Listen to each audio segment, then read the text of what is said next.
la paracha de la semaine du grand rabbin Jacques Waknin.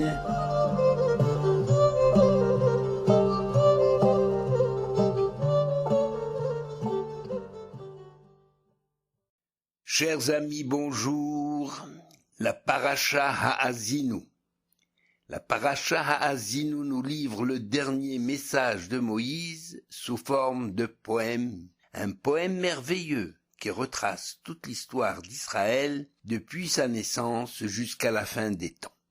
Déjà, au début de son activité au service du peuple d'Israël, Moïse avait entonné un chant, le cantique de la mère Yashir Moshe. Pour quelle raison avoir choisi ce mode de communication?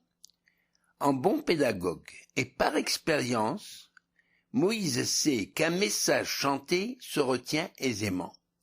Dieu le confirme en ordonnant à Moïse « Écrivez ce cantique et enseignez-le aux enfants d'Israël. Quand les enfants d'Israël rencontreront des épreuves et se retrouveront dans la détresse, ce cantique leur redonnera courage en leur rappelant l'amour de Dieu pour Israël et sa capacité de les sauver. » Fin de citation. Louis, jouant un rôle important dans le domaine religieux, aussi bien dans l'étude, il vaut mieux étudier à haute voix, et que dans l'accomplissement des préceptes divins, le cantique débute par les verbes ha'azinu, hazinu hashamaim, cieux prêtez l'oreille, betishma haaretz imrefi, et la terre entendra, c'est-à-dire aussi elle comprendra, et par là même elle accomplira. Selon le Midrash Rabbah, la Torah est jalonnée de 10 chants prophétiques, dont le 4e est justement celui-là, Ha'azinu, le dernier cantique de Moïse. Après avoir attiré l'attention du peuple en prenant le ciel et la terre à témoin, le texte parle tout naturellement du Créateur, de ses manifestations dans le monde et de son rapport à Israël. Une personne pratiquante parle de Dieu toute la journée à l'occasion des 100 bénédictions qu'elle est tenue de réciter ou de dire chaque jour. Mais à quoi pense-t-elle quand elle prononce le nom de Hachem, ou plutôt ce qui tient lieu du nom de Hachem? Car la tradition utilise plusieurs noms selon ce que la Torah nous a révélé de l'être de Dieu et selon le rôle que Dieu remplit dans l'univers. Mais à quoi pensez-vous lorsque vous parlez de Dieu? À écouter vos réponses, je suis certain d'entendre diverses opinions, du moins dans leurs nuances, car chaque personne a une approche différente de la divinité. La réponse est chacun selon sa foi, son éducation, son environnement, ses lectures, ses fréquentations, son état physique ou psychologique. Mon opinion importe peu d'ailleurs. Ce qui peut vous intéresser, ce sont les informations données par la Torah et les explications de nos sages. Est-il nécessaire de le rappeler que le judaïsme vécu par le peuple juif est celui des sages de chaque génération? Notre judaïsme aujourd'hui est différent de celui vécu par les juifs du temps des rois d'Israël ou de celui des juifs babyloniens.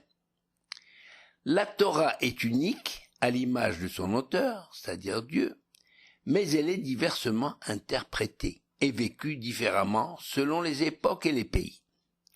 Une chose est certaine, croyant ou non, Dieu ne laisse pas indifférent. Nier Dieu, c'est déjà le reconnaître. La divinité de Dieu intervient dans tout événement, positivement ou négativement. Sa présence est ressentie ou consciemment occultée par ceux qui ne croient pas en son existence, tout en y pensant, ne serait-ce que face à ceux qui vivent en permanence cette présence de Dieu, du Dieu vivant. On peut affirmer sans beaucoup se tromper, que l'idée de Dieu est très floue dans l'esprit populaire. Les lecteurs de la Bible apprennent que non seulement Dieu nous parle, mais qu'il écoute également nos prières. Mais qui est cet être, pour nous juifs, qui n'avons pas le droit de le représenter matériellement?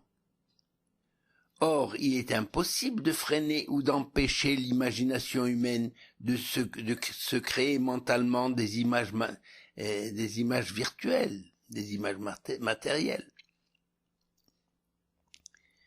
Nous allons dire un mot sur l'idolâtrie, pour comprendre le problème de la représentation. Les représentations de Dieu nous viennent des cultes idolâtres. D'où vient l'idolâtrie? Selon nos sages, l'humanité première adorait Dieu. Bien qu'invisible, il devinait sa présence. Mais très rapidement, les hommes ont senti le besoin de le représenter sans se méfier des dérives. Pour le judaïsme, l'interdiction de représenter Dieu est tellement grave qu'elle est incluse dans le décalogue, après l'annonce de Anochi Hashem Elokecha, je suis l'Éternel, ton Dieu qui t'ai fait sortir du pays d'Égypte, etc. Lot Aselecha Pesel Vechol Temuna. Et alors, justement, les hommes, en effet, se sont mis d'abord à adorer des créatures que Dieu a créées, comme les astres, par exemple, en leur attribuant une part de la puissance divine ou la faculté de gouverner le monde. Oubliant le Créateur, les hommes finirent par diviniser les astres. C'est-à-dire, ils ont oublié la source, alors ils ont pris le succédané. Le même processus, d'ailleurs, se produit au niveau des astres, représentés par une forme matérielle, objet ou animal, ou même sous une forme humaine. Ces idoles de pierre ou de métal ont fini par se substituer à ce qui était les astres au départ.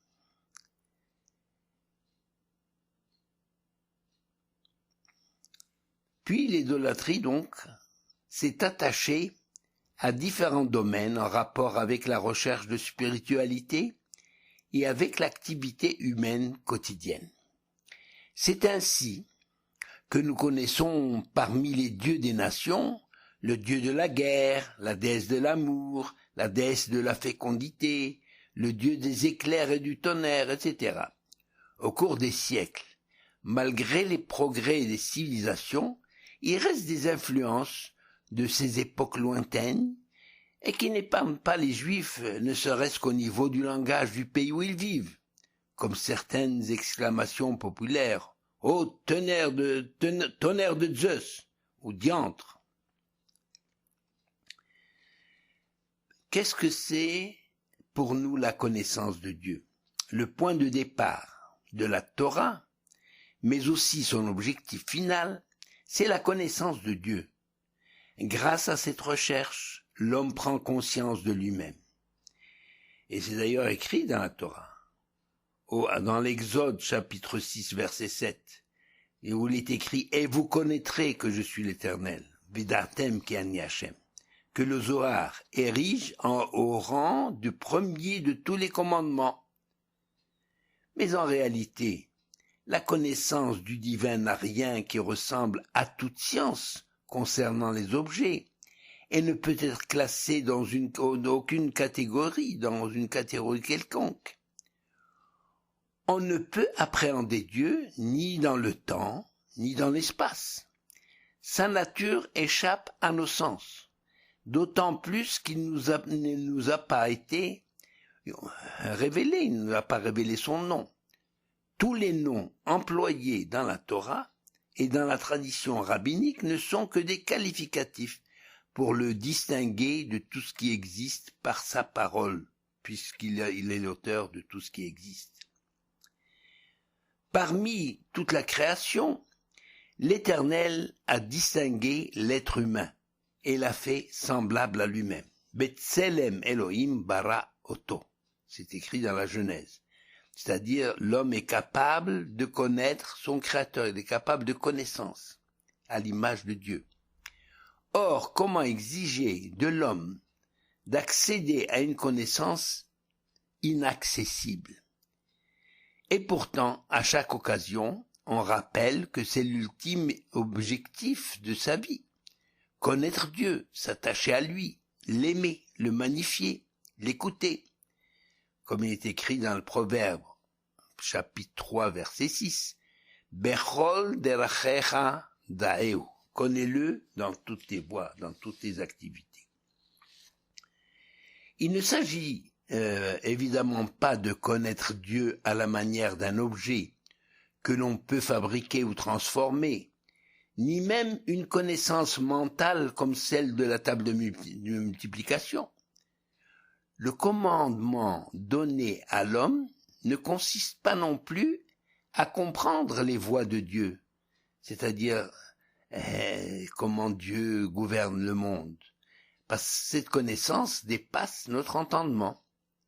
L'homme s'aperçoit qu'en fait, il ne peut rien connaître de Dieu. La seule chose dont il est certain, c'est que face à Dieu, il ne sait rien, il n'est rien et il n'a rien. Nous sommes donc en pleine perplexité. Nous pourrons avancer dans notre recherche si nous essayons de préciser le sens du verbe connaître tel qu'il est employé dans la Torah. Si nous nous basons sur la règle de la première occurrence, c'est-à-dire la première fois qu'un mot apparaît dans la Torah et le sens qu'il a dans ce contexte. La première fois que le verbe yada apparaît dans la Torah se trouve dans le récit de la création de l'homme et de la femme. Ve'adam yada et Chava ishto, que l'on traduit par Adam connu Chava sa femme. Cette connaissance n'est pas le fruit de l'intelligence, ni le résultat d'une érudition. Elle correspond bien plutôt à une volonté d'approche et d'union. Connaître ici dans ce contexte signifie aimer, choisir, toucher, s'unir. On comprend mieux ce qui est demandé à l'homme et qui est explicité tout au long de la Torah. Viada ta'ayom, tu sauras aujourd'hui que l'Éternel est Dieu, qu'il faut l'aimer et observer ses commandements et de s'attacher à lui. Les citations d'ailleurs ne manquent pas en ce sens. Avant de quitter son peuple, Moïse lui révèle les qualités divines dont il devra s'imprégner et en tenir compte dans son comportement. C'est ce qui est écrit dans ce récit, dans ce chant de Haazinu. Hatsur tamim paolo ki cholderachav mishpat el emuna ben havel tzadik ve'yasharu. Le rocher, Dieu est comparé à un rocher, parfaite est son œuvre, car toutes ses voies sont justice, il est un Dieu de fidélité. Chapitre 32, verset 4. Rachi met l'accent sur la puissance de Dieu, portant ici le nom de rocher. Malgré cette dureté, entre guillemets, Dieu ne sévit pas avec violence, mais en toute justice, parce qu'il est Dieu de fidélité, juste et droit, tzadik ve'yasharu. Nous allons comprendre ce que veut dire Rachi ici. Plutôt ce que veut dire Moshe Rabbeinu lorsqu'il dit tzadik ve'yasharu, que Dieu est juste, il est fidèle et droit. La justice rendue par les hommes n'a rien de comparable à la justice divine. Jugez vous-même. La justice rendue par un tribunal humain se fonde sur des témoignages. Même les plus sincères et les plus précis restent toujours partiels. Aucun dossier n'est jamais parfait parce que les témoins se fondent sur ce qu'ils ont vu ou entendu ou sur des impressions. Dieu, lui, possède des éléments d'appréciation auxquels aucun être humain ne peut avoir accès. Les motivations profondes, les conditions psychologiques et psychiques des plaideurs, les circonstances. Parce que justement, il est dit à propos de Dieu, En davar ne'alam mimeka. Rien n'échappe à ta connaissance. Et Bochen kelayot valev, Dieu sonde les reins et les cœurs. Pour rendre justice, Dieu dispose donc de tous les éléments dans leur authenticité et dans les moindres détails. Il n'y a donc aucune comparaison entre la justice divine et la justice humaine. Même si nous ne comprenons pas ce qui arrive ou ce qui nous arrive, nous ne pouvons pas nous permettre de croire que nous sommes victimes d'une injustice. Nous devons prendre modèle sur Moshe Rabbeinu. Ayant atteint un âge avancé, il accepte de se retirer et il se réjouit de la nomination de son successeur, ce successeur que Dieu a nommé. Il aurait pu avoir la réaction des personnes qui s'accrochent à leur poste et qui ne sont contents que lorsque leur successeur, s'ils sont forcés de quitter leur poste, est un membre de leur famille. À ce sujet, le Chafetz Chaim raconte l'anecdote suivante.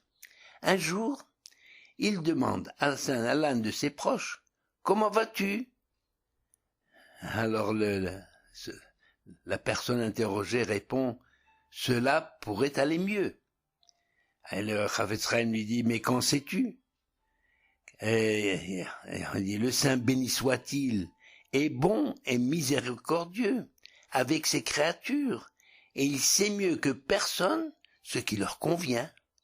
Si tu te trouves dans cette situation, c'est que Dieu l'a jugé le meilleur pour toi, du moins présentement. » Cette histoire est rapportée par le rabbin Schwartz dans son livre Règles de vie. J'ajoute pour qu'il n'y ait pas de malentendu, le commentaire que je donne à ce propos, à propos de la Mishnah des Pirkei Avot qui dit « Ezeu Ashir, quel est l'homme riche ?» Eh bien, Hasameyer Bechelko, celui qui est content de son lot. C'est-à-dire celui qui se contente de ce qu'il a. C'est-à-dire celui qui est heureux de ce qu'il a présentement et en jouit pleinement.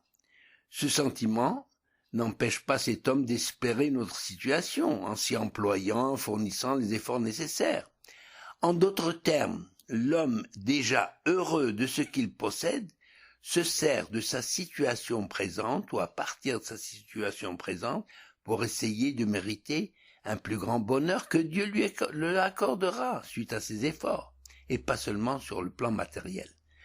Quand je donne souvent ce commentaire, c'est pour ne pas croire à la fatalité. Ah, je suis en telle situation, donc Dieu l'a voulu ainsi, ne bougeons pas, pas du tout. On peut toujours espérer aller plus loin et progresser, c'est même la définition de l'homme. L'homme, c'est quelqu'un qui progresse.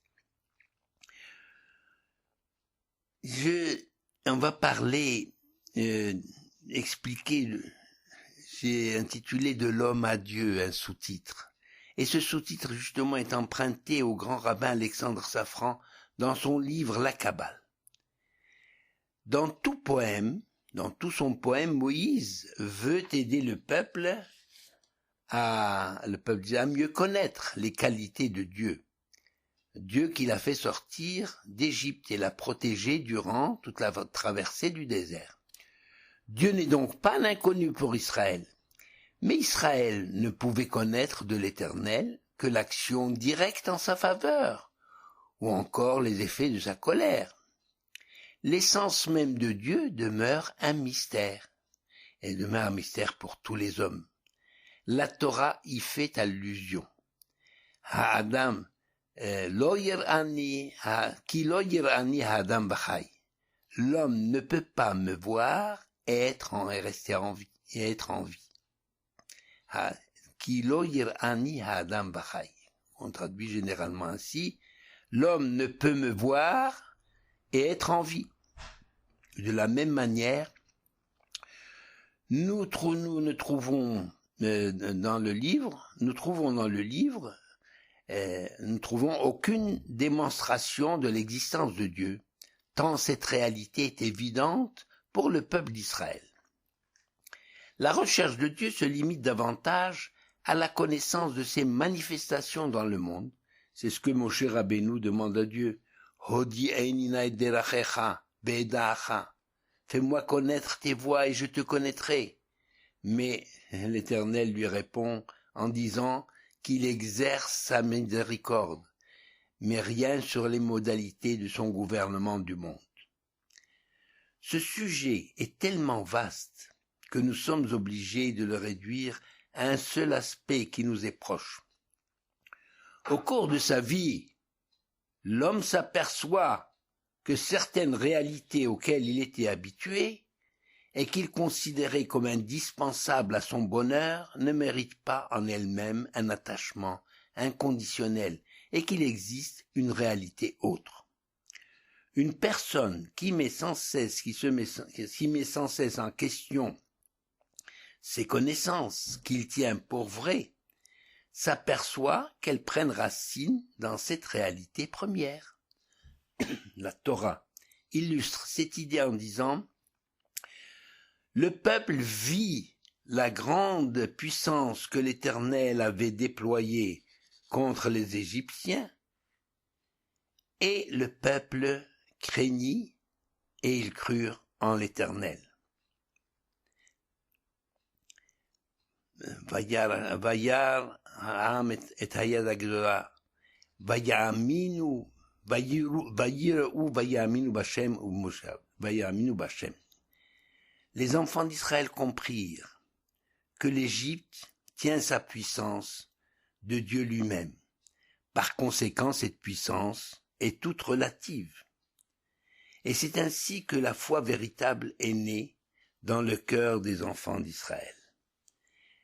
Après la journée de Kippour, il est aisé de se référer aux prières de ce jour qui mettent l'accent sur les qualités de miséricorde et d'amour de Dieu pour le peuple d'Israël. Il serait trop long de les énumérer ici, toutes ces qualités, puisqu'on en parle toute la journée. Je vous renvoie à votre Marzor et vous souhaite beaucoup de joie pour cette fête de Sukkot, beaucoup de joie parce que vous êtes débarrassés de vos soucis et de vos doutes que vous avez certainement abandonnés en sortant de la synagogue à la fin de cette journée de jeûne et de méditation. Chag Sameach.